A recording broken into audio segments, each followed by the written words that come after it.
할렐루야, 할렐루야. 이 아침, 이 새벽에 함께 찬송가 347장 허락하신 새 땅에 함께 찬양하심으로 하나님 앞으로 나아가겠습니다. 찬송가 347장입니다.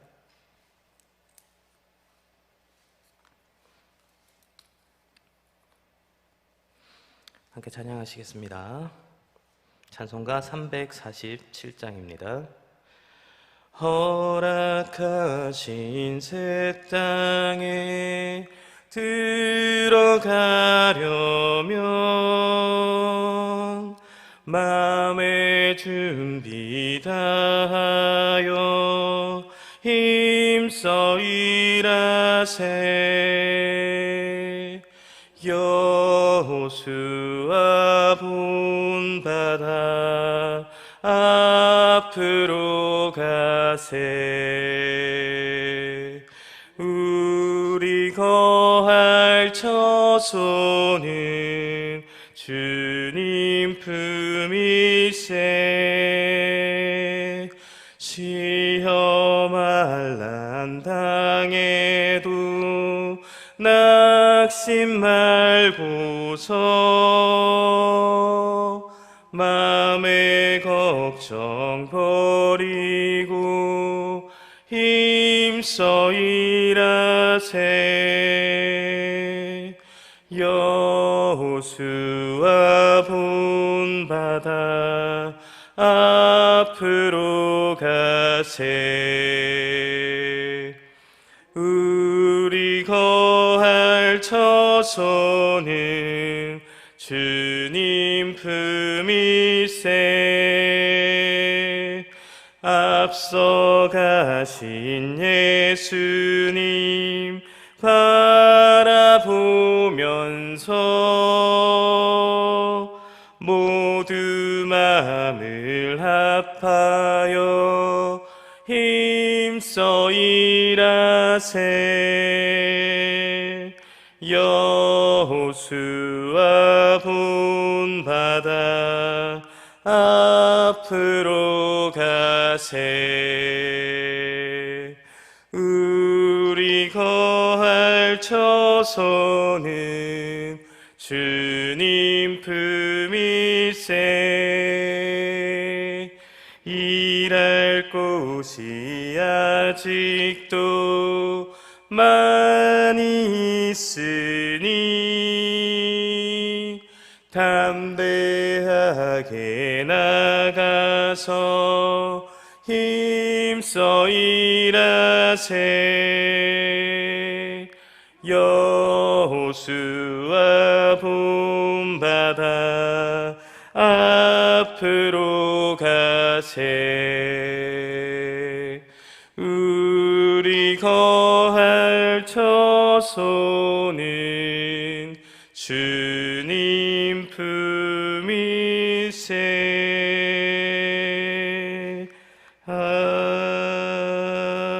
아멘. 네, 오늘 이 아침 정말 나의 부족함을 들어쓰시는 그 하나님을 만나시는 시간 되시길 원합니다. 나의 연약한 부분을 하나님 앞에 내려놓을 때 하나님께서 우리에게 더 큰 능력으로 응답해 주심을 반드시 믿는 저희들 되길 원합니다. 오늘 본문 말씀은 고린도전서 15장 8절부터 10절까지입니다. 고린도전서 15장 8절부터 10절까지 제가 가진 성경으로 신약성경 281면에 있습니다. 신약성경 281페이지에 있습니다.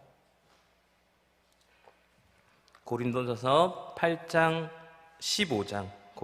15장 8절부터 10절까지 다 함께 찾으신 줄 알고 신약성경 281면에 있습니다. 281면 고린도전서 15장 8절에서 10절까지 찾으신 줄 알고 함께 읽습니다. 시작. 맨 나중에 만삭되지 못하여 난 자 같은 내게도 보이셨느니라. 나는 사도 중에 가장 작은 자라. 나는 하나님의 교회를 박해하였으므로 사도라 칭함받기를 감당하지 못할 자니라. 그러나 내가 나 된 것은 하나님의 은혜로 된 것이니 내게 주신 그의 은혜가 헛되지 아니하여 내가 모든 사도보다 더 많이 수고하였으나 내가 한 것이 아니요 오직 나와 함께 하신 하나님의 은혜로라. 아멘. 오늘은 어느 쪽으로든지 역사하시는 하나님이라는 제목으로 말씀을 나누고자 합니다. 오늘 제목에서 어느 쪽이라고 함은 창세기 13장에서 이렇게 아브라함이 조카 룻을 데리고 이제 더불어 살다가 너무 소유가 많아져가지고 더 이상 이제 함께 생활할 수가 없다. 자꾸 목자들이 서로 다투고 양들도 염소들도 이렇게 목초지가 부족하다 보니까 더 이상 함께 생활할 수가 없겠구나 해서 아브라함이 롯에게 먼저 선택권을 주죠. 나를 떠나가라. 내가 좌하면 나는 우하고 내가 우하면 나는 좌하리라 라고 말했던 그 오른쪽 왼쪽의 그 어느 쪽 그런 방향을 말씀드리고자 하는 것이 아닙니다. 우리는 살면서 나의 장점이나 강점 혹은 나의 단점이나 부족한 점들을 알게 모르게 깨달아가면서 살아갑니다. 주변에 사랑하는 사람들을 통해서도 이야기를 듣기도 하고요. 내 스스로가 이렇게 곰곰이 생각해 봤을 때, 객관적으로 생각해 봤을 때에도 내가 이것만 좀 고치면 더욱 근사한 삶을 살고 있지 않을까, 더욱더 멋진 삶을 살고 있지 않을까 하는 그런 부분도 분명히 있으실 겁니다.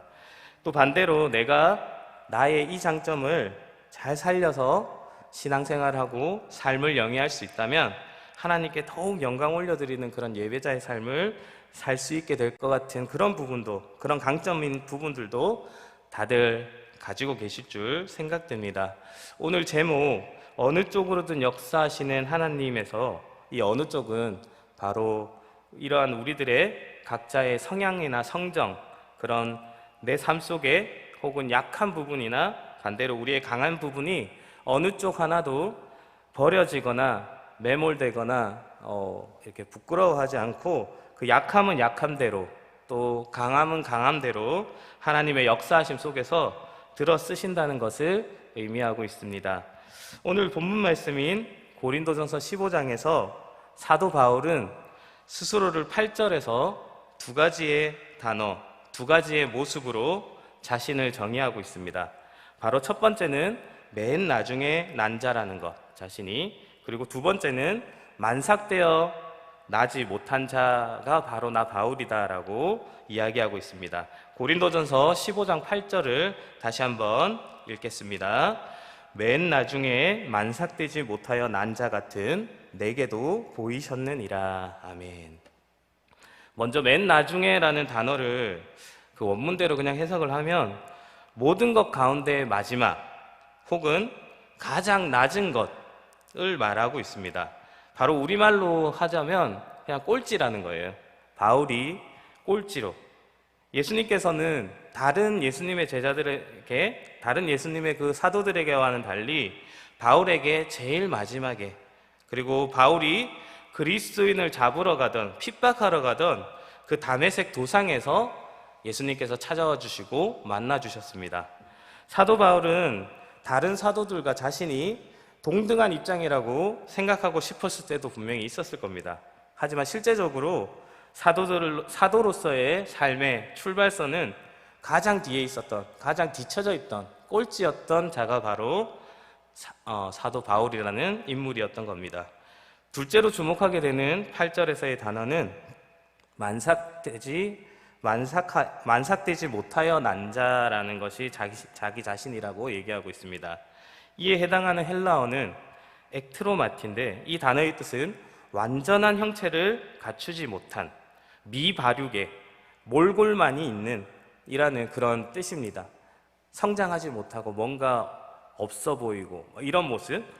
그래서 우리는 바울이 스스로 만삭되지 못한 자라고 표현하는 것에 대해서 이렇게 다메섹 도상에서 급한 회심을 한 자기를 나타내는 그런 어떤 상징적인 표현이라고 생각할 수도 있겠지만 성경을 연구하는 많은 학자들은 이것이 바울의 그냥 말 그대로 직접적으로 외모, 드러나 있는 모습, 그 모습과 관련된 언급일 확률이 높다라고 판단하고 있습니다.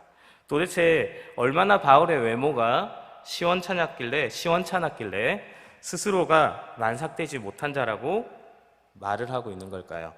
우리가 막연히 그리는 그냥 대사도, 어떤 그 사도, 선교자, 그런 위대한 선교자, 그런 이미지가 아니라 달리 정말 바울의 외모는 정말로 형편없었다고 합니다. 보잘것없었다고 합니다. 그 외모뿐만 아니라 그가 평생을 안고 살았던 그런 질병들, 혹자는 눈병이었다, 안질이었다라고 얘기도 하고요, 혹자는 간질이었다, 이렇게 얘기하고 있는 그러한 고질병들이 오히려 성도들에게 이 바울의 모습을 보면 도전이 아니라 시험이 될 만한 것이었다고 성경은 기록하고 있습니다. 제가 갈라디아서 4장 14절을 읽겠습니다. 너희를 시험하는 것이 내 육체에 있으되 이것을 너희가 업신여기지도 아니하며 버리지도 아니하고 오직 나를 하나님의 천사와 같이 또는 그리스도 예수와 같이 영접하였도다. 아멘. 바울은 지금 갈라디아서에서 이렇게 고백하고 있는 겁니다. 너희를 시험에 들 뻔할 정도로 심각한 나의 외모, 나의 병에도 우리 갈라디아 성도들은 흔들리지 않고 하나님의 천사나 예수님을 영접하는 것 같이 나를 영접해줘서 너무나 고맙다라고 말을 하고 있는 겁니다. 이것이 바로 신앙의 출발선상에, 사도로서의 출발선상에 섰던 바울의 초기 모습이었습니다. 맨 나중에 난 사도, 만삭되지 못한 자처럼 보잘것없는 외모와 가진 질병들, 여러분이 만약 사도 바울과 동시대에 신앙생활을 하고 있었던 성도라면 바울에게 무엇을 기대하시겠습니까? 아이고, 그냥 스스로 본인의 신앙생활이나 잘해주면 너무 고마울 것 같아요. 바울 성도님, 제가 기도 많이 할게요. 이렇게 바울을 응원했을지도 모릅니다. 그런데 바울은 어땠습니까? 본인 앞가림만 하는 그런 인물로 그친 것이 아니라는 것을 우리가 너무나도 잘 알고 있습니다. 본문 10절에 고백하는 대로 바울은 모든 사도들보다 더 많이 수고했습니다. 그 수고가 결과가 없고 열매가 없는 사역을 그렇게 열심히만 했던 것도 아닌 바울이었습니다. 바울이 남긴 공로를 우리 한번 살펴볼까요? 그는 수많은 성경을 기록하면서 기독교 신학의 기초를 놓았습니다. 또한 선교 여행을 통해서 소아시아뿐만 아니라 유럽까지 복음을 전파하고 교회를 세워나갔습니다.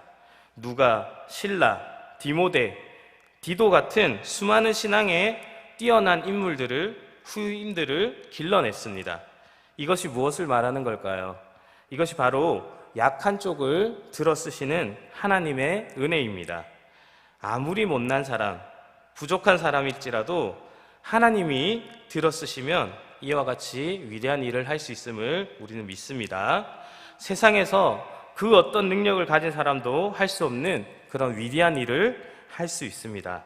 사랑하는 세대된 성도 여러분, 우리 하나님께서는 세상에서 약한 자를 들어 위대한 일을 이루기를 원하시는 그런 하나님이심을 기억하시기를 바랍니다. 나처럼 부족한 자를 통하여서도 누구나 할 수 없는 일조차 능히 이루실 수 있는 그런 능력의 하나님이심을 우리는 믿습니다. 하나님의 은혜가 가장 강하게 역사하는 부분이 우리의 연약한 부분들, 가장 못난 부분이라는 것을 깨달으시길 원합니다. 사실 우리 가운데 어느 누가 자기를 자랑할 수 있는 사람이 있겠습니까? 우리는 죄로 죽었던 자들이나 예수님의 은혜로 하나님의 자녀가 되고 지금 이렇게 주의 사명을 감당하고 있음을 감사하는 저와 여러분 되기를 원합니다. 못난 것을 들어쓰시는 것이 바로 하나님의 섭리와 은혜의 특징인 것을 우리가 믿고 나아가는 우리 모든 세대는 성도님들 되시길 간절히 축원합니다. 네, 두 번째로 9절에서 사도 바울은 자신이 또한 사도라 칭함받기를 감당하지 못할 자라고 고백하고 있습니다. 본문 9절 다시 한번 읽습니다. 나는 사도 중에서 가장 작은 자라. 나는 하나님의 교회를 박해하였으므로 사도라 칭함받기를 감당하지 못할 자니라. 아멘. 사도라 칭함받기를 감당하지 못할 자가 바로 나 바울이다라고 하는 이 바울의 고백은 어찌 보면 조금 낯선 고백입니다. 사실 바울이 이 고린도전서 말고 고린도후서나 갈라디아서 같은 그런 교회에 보냈던 서신서에서는 자신의 사도권이 얼마나 예수님으로부터 주어진 것이라는 것을 강력하게 변호하는 데 열심인지를 모릅니다. 자신의 사도권에 대해서 문제 삼는 자들에게는 일체의 양보함이 없이 강한 톤으로 강력하게 변호하던 바울이 오늘 본문 디모데전서 9절에서는 사실상 자신은 사도의 직분을 받을 만한 자격이 없는 자라고 솔직한 고백을 하고 있다는 것입니다. 바울이 지금 한 입으로 두 말을 하고 있는 걸까요? 아닙니다. 오늘 본문에서 바울이 우리에게 말하고 싶은 것은 하나님이 주시는 모든 직분은 바울 자신을 포함해서 하나님 앞에서는 실상 자격이 없는 자에게 주어지는 마치 값없이 주어지는 우리 구원의 선물처럼 그렇게 주어지는 것이라는 말을 하고 싶은 겁니다. 성경 속 위대한 사도 중에 한 명인 베드로는 어땠을까요? 지난 주일 담임 목사님 1호상 거장이라는 그 말씀 속에서 나누셨지만 베드로는 예수님께서 십자가에 못 박히시기 전에 그 모닥불 앞에서 3번이나 예수님을 저주하고 부인했던 자였습니다. 부활하신 예수님이 찾아오심을 통해서 그 모닥불 앞에서의 용서와 사랑으로 다시 직분을 크게 감당했던 베드로조차 우리 직분의 자격에 관해서 논해라라고 했을 때는 자유로울 수 없다는 것을 우리는 봅니다. 오늘날 역시 우리도 정말 이 교회에서 주어지는 직분에 대해서 나의 자격 없음을 인정하지만 그것을 떠나서 무조건 순종하시는 우리 모두가 되기를 축원합니다. 하나님께서 우리에게 직분을 주심을 그 충성되게 여겨서 잘 감당할 것이라고 믿어주셨기 때문에 우리에게 직분을 주시는 겁니다. 결코 우리가 그럴 만한 자격을 가지고 자격에 도달하여서 받은 것이 아니라는 겁니다. 부족한 나를 들어 쓰심에도 감사, 내 작은 능력도 크게 쓰심에 감사하며 직분에 충성하는 우리 모든 세대 내 직분자들 되시길, 성도님들 되시길 간절히 축원합니다. 마지막으로 10절에서 사도 바울은 성도의 성도됨과 관련된 매우 중요한 발언을 합니다. 그것은 바로 나의 나된 것은 하나님의 은혜로 라는 그런 고백입니다. 고린도전서 15장 10절을 다시 한번 함께 읽습니다. 그러나 내가 나된 것은 하나님의 은혜로 된 것이니 내게 주신 그의 은혜가 헛되지 아니하여 내가 모든 사도보다 더 많이 수고하였으나 내가 한 것이 아니요 오직 나와 함께 하신 하나님의 은혜로라. 여기에서 내가 나된 것은 두 가지의 의미를 내포하고 있습니다. 첫 번째는 바울이 자신의 온전치 못했던 그런 상태를 말합니다. 즉 다메섹 도상에서 예수님 만나기 전까지의 자신의 삶, 자신의 모습, 정말 세상 지식을 가득 가지고 세상의 의로움으로 가득하여서 그렇게 부끄럽고 잘못된 열심을 가지고 살아가던 자신에 대한 고백입니다. 그때 당시에 바울은 사회적 지위가 있었고요, 학문도 있었고요, 그리고 방향은 틀렸지만 열심도 있었습니다. 그러나 예수님이 없는 그 진리에 비춰지지 않은 그런 바울의 삶의 모습은 그리스도인을 핍박하던 살인자, 포행자, 괴수 중에 괴수의 그런 모습이었습니다. 아마 이것은 사도 바울만이 가지고 있는 그런 생각이 아니라 오늘날 우리 모든 성도들이 자신에 대해서 크거나 혹은 작거나 가지고 있는 생각일 수 있습니다. 나의 온전치 못한 그런 부분을 내가 돌이켜볼 때 하나님의 시선으로 보게 된다면 우리는 그것 때문에 겸손해질 수 있습니다. 그것 때문에 남을 정죄하지 않고 그것 때문에 더욱 힘을 얻고 힘을 다해서 하나님께 충성할 수 있게 된다고 바울은 고백하고 있는 것입니다. 이런 바울의 고백이 저와 여러분의 고백이 되길 바랍니다. 나의 나된 것, 나의 부족함, 나의 나된 것, 이 온전치 못한 것을 하나님의 시선으로 바라보게 하여 주시옵소서. 그것이 사단에게 휘둘리는 그런 약함이 아니라 하나님의 은혜에 감사할 수 있는 온전치 못한 나의 부족함이 될 수 있게 하여 주시옵소서. 그래서 오늘도 약한 나의 부분을 들어 쓰심으로 하나님이 영광을 더욱더 나타내시고 자격 없는 나에게 귀한 직분 감당하도록 인도하시는 그 하나님을 찬양하는 이 새벽이 되길 원합니다.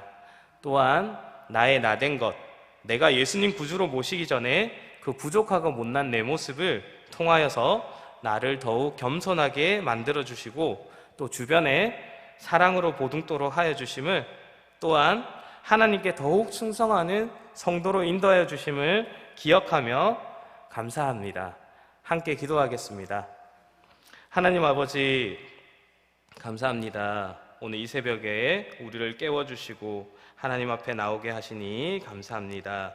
오늘 말씀 속 바울처럼 주님 안에서 나의 모습을 깨닫게 하여 주시옵소서.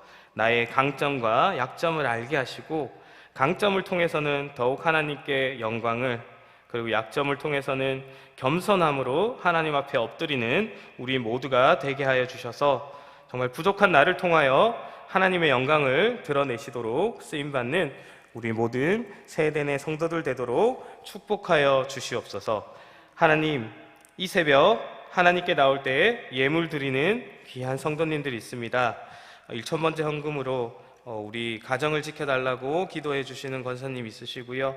1,000번째 헌금 계속해서 이렇게 또 목사님께 정결한 영성과 성령의 능력으로 충만하사 주신 사명 감당하도록, 그리고 성전 가까이 좋은 장막 달라고, 그리고 두 아들의 큰 믿음 지혜 달라고, 그래서 정말 받은 달란트로 하나님께 쓰임받고 영광 돌리는 삶을 살게 해달라고, 그리고 주정헌금으로, 감사헌금으로 각자의 기도 제목으로 하나님 앞에 이렇게 올려드리는 귀한 예물들이 있습니다. 이 감사헌금도 받으시고 축복하여 주시옵소서. 우리 가정과 사업장과 직장에 감사의 제목이 날로 넘쳐날 수 있도록 축복하여 주시옵소서.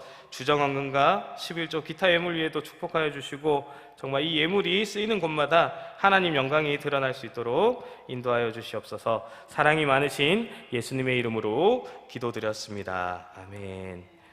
하늘에 계신 우리 아버지여, 이름이 거룩히 여김을 받으시오며 나라에 임하시오며 뜻이 하늘에서 이루어진 것 같이 땅에서도 이루어지이다. 오늘날 우리에게 일용할 양식을 주옵시고 우리가 우리에게 죄 지은 자를 사하여 준 것 같이 우리의 죄를 사하여 주옵시고 우리를 시험에 들게 하지 마옵시고 다만 악에서 구하옵소서. 대개 나라와 권세와 영광이 아버지께 영원히 있사옵나이다. 이 시간 우리 다 함께 기도하길 원합니다. 먼저 각자의 기도 제목을 놓고 기도하시기 전에 먼저 우리 세에덴교회와 담임 목사님을 위해서 기도해 주시고, 그리고 특별히 오늘 저녁 예배에 있을 총회 은혜로운 동행 기도회를 위해서도 함께 기도해 주시길 바랍니다. 그리고 오늘 들었던 말씀을 붙들고 함께 기도합니다. 다 같이 주여 세 번 외치고 기도하다가 돌아가도록 하겠습니다. 주여, 주여,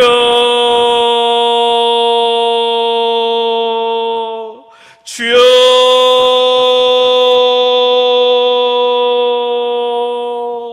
사랑이 많으신 하나님 아버지, 은혜를 너무나도 감사합니다. 이 새벽 눈을 뜨게 하시고 이 거룩한 주일 하나님 앞에 새벽에 제단을 쌓게 하시니 너무나도 감사합니다. 하나님, 이 시간 우리들 한 마음으로 기도합니다. 우리의 기도를 들어주시옵소서. 우리가 함께 합심으로 기도할 때에 하나님이 더욱더 들어주심을 믿습니다. 특별히 이 시간 우리 세에덴교회를 위해서, 우리 담임 목사님을 위해서 저희가 함께 기도합니다. 우리 세에덴교회를 이 땅에 세워주시고 우리를 불러주시니, 이 세에덴교회에 모아주시니, 신앙 공동체로 함께하게 하시니 너무나도 감사합니다. 하나님, 세에덴교회를 통하여서 하나님의 뜻이 이 세상에 펼쳐지길 원합니다. 이 세에덴교회를 담임 목사님이 귀하게 섬기고 나가십니다. 서광석 담임 목사님을 붙들어 주시옵소서. 담임 목사님의 영권을 책임져 주시옵소서. 건강을 책임져 주시옵소서. 담임 목사님의 그 건강을, 영권을 통하여서, 말씀을 통하여서 수많은 영혼들이 하나님 앞에 돌아오는 역사가 일어나게 하여 주시옵소서. 우리 담임 목사님의 건강에 건강의 부분에 어려움이 없도록 하나님께서 챙겨주시고 하나님이 붙들어 주시고 하나님이 날마다 회복시켜 주셔서 정말 그 건강 가지고 청년의 건강 가지고 정말 하나님의 일을 잘 감당하실 수 있는 우리 소강석 담임 목사님 될 수 있도록 저희들이 합심으로 기도합니다. 한마음으로 기도하오니 하나님께서 들어주시고 하나님께서 그런 축복과 은혜를 우리 담임 목사님께 더하여 주시옵소서. 함께하여 주실 줄 믿습니다. 능력 부어 주시옵소서. 오늘 우리 세den교회에서 저녁 예배 때 총회 은혜로운 동행 기도회가 있습니다. 하나님, 우리 교회가 정말 퍼스트 무버로서 이렇게 장자 교회로서 그런 사명을 감당하고 있을 때에 하나님, 우리의 모습을 보고 우리 한국 교회가 정말 도전을 받고 이렇게 함께 더욱더 함께 합심으로 그렇게 하나님 앞에 나아갈 수 있도록 저희들을 통하여서 역사가 일어날 수 있도록 하여 주시옵소서. 저희들이 함께 모여서 기도하고 함께 하나님께 찬양하고 하나님을 위해서 이렇게 영광 올려드릴 때에 그 모습이 좋은 본이 되어서 한국교회가 다시 한번 부흥되고 이 엔데믹 코로나 시대를 벗어나서 정말 하나님 앞에 더욱더 영광 올려드리는 우리 한국교회 모두가 될 수 있도록 인도하여 주시옵소서. 우리가 오늘 말씀 속에서 정말 바울의 그 모습을 보면서 정말 보잘것없는 나의 약한 부분을 들어쓰시는 하나님을 찬양하였습니다. 하나님, 저희들의 약한 부분을 통하여서도 더욱더 크게 능력 주시고 크게 영광 드러내시는 그 하나님을 찬양합니다. 하나님, 저희들의 강함을 가지고도 더욱더 하나님을 나타낼 수 있도록 저희들이 항상 겸손하게 하시고 하나님 앞에 정말 영광 올려드릴 수 있는 저희들의 삶과 저희들의 신앙의 모습이 될 수 있도록 하나님 축복하여 주시옵소서. 붙들어 주시옵소서. 온전히 하나님만을 붙들고 나아가는 우리 모든 세대의 성도들 되길 원합니다. 더욱더 하나님과 동행하는 우리 세대의 성도들 되길 원합니다. 우리의 삶에 어려움이 있을 때도 하나님을 붙들고 정말 감사한 일이 있을 때도 더욱더 하나님께 감사할 수 있는 그런 우리들의 삶의 모습들, 우리들의 신앙의 자세가 될 수 있도록 정말 우리가 날마다 하나님께 기도로서 나아가며 기도로서 대화하며 하나님께 나아가는 우리 모두가 되길 원하니 하나님, 저희들의 마음을 주장하여 주시옵소서. 성령 하나님께서 마음을 찾아와 주셔서 정말 우리의 마음을 붙들어 주시고 우리가 깨닫지 못하는 우리가 짓는 크고 작은 죄들도 하나님께서 깨닫게 하여 주시고 성령 하나님께서 보여주시사 저희들이 날마다 회개함으로 더욱더 하나님 앞에 나아갈 수 있는 그런 저희들의 성도들의 모습, 성도들의 자세가 될 수 있도록 하나님 축복하여 주시고 인도하여 주시옵소서. 오늘 하루도 정말 하나님 앞에서 주 안에서 뛰어노는 그런 평안한 주일 되길 원합니다. 하나님만 영광 받는 주일 되길 원합니다. 하나님, 오늘을 통하여서 정말 하나님이 영광 받아 주시고 이 안식일을 통해서 주일을 통하여서 더욱더 하나님이 드러나고 하나님만이 영광 받아 주시는 그런 주일 될 수 있도록 하나님, 오늘도 함께하여 주시옵소서. 그런 하나님을 믿고 찬양하며 나아갑니다. 기대하며 나아갑니다. 함께하여 주시옵소서.